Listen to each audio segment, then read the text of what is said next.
many times I've been asked in the past about the Buxton caving crowd, the Eldon Potholing Club, and I would like to say that they've been a fantastic crowd of people for being comrades, people you could trust your life with, but also the sense of humour that nearly all these people had was quite considerable, and it gets many people laughing when they hear about some of the antics. But the Eldon Potholing Club was founded in 1957.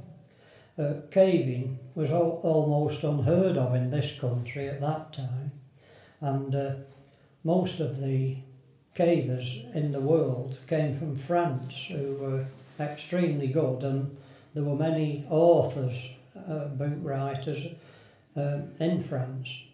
Now, the Eldon was formed by about 10 local lads who used to go to the youth club on Buxton Marketplace. One or two of the names were like Dave Alsop, Clive Ocknell, Jim Dunn, Roy Fryer, Gordon Fletcher from Whaley Bridge, and I joined along with Clive Downhill about 3 to 4 months after the Eldon had been founded. Before they became a proper club, they went to Nottingham Goose Fair, and they met the greatest French speleologist that ever was, called Norbert Castrais, at Nottingham Goose Fair. That's about 1959, and they managed to get him to accept honorary membership of the Eldon Potholing Club, which was quite a honour. Now, the Eldon Potholing Club, we went to France in 1959 with 8 members, and then we were only the second British team to go to France. And it was, in effect, it was like going to the end of the world then, going to France, where people go to China and other places now, and with ease. But we went to a small town called Foix in the Pyrenees, and we were given a free campsite, and we went dining and drinking with the mayor and the newspaper editor. That's how much they seemed to take to us. And we met up with one of Norbert Castrais' henchmen, Joseph Deltai, and he took us caving on 1 or 2 occasions. We went to a cave called Gargas, and only 6 people had ever been in before, and it had a door on the entrance, because inside we had to dive through 3 25-feet sumps, which is where the water flooded to the roof. And eventually we came to a model of a clay bear made by primitive cavemen, and it had the head chopped off to signify that they'd killed it. So it was one heck of a privilege to see all that.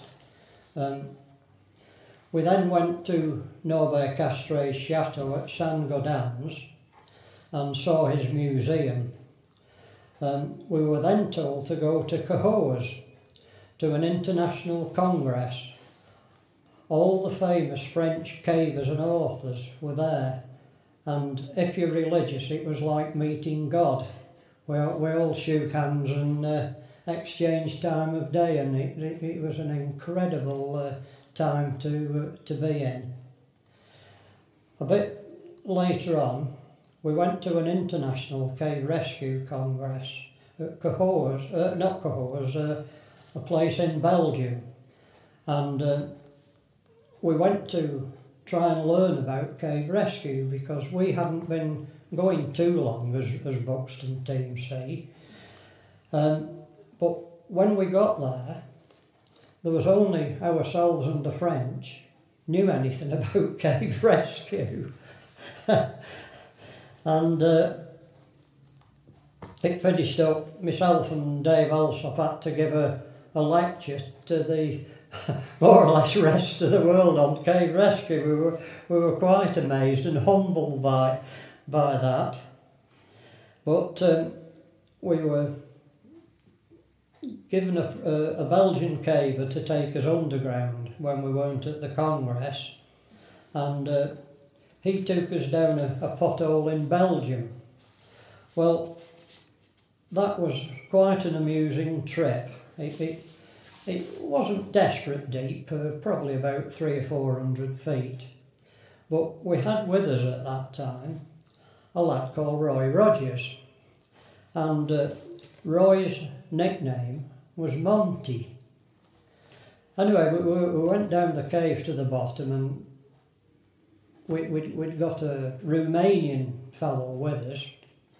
And we'd got a comedian also called John Bowden, and we were sat in a little part of the cave at the bottom, and we switched the lights off to save power and that, and it was absolute jet black. And a couple of us turned round, and there were a set of luminous Dracula teeth glowing in the back of the chamber, and everybody absolutely cracked up laughing. The Romanian fellow, I don't think quite realised what the fun was, but he joined in with us having a laugh anyway. But on the way out, we came to a shaft that Roy couldn't get down. Roy, of course, whose nickname was Monty. And Max, the Belgian, tied on at the bottom of this 100-foot shaft, and Monty was to do the lifelining.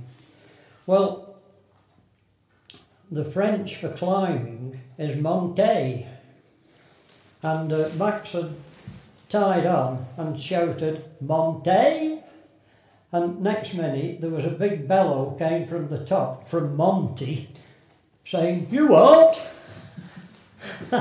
And this went on for about 2 or 3 minutes, and once again we were absolutely in stitches, and eventually Max started climbing, and Monty realised what was happening and started lifelining then, but we eventually finished that weekend, and we had some tremendous laughs.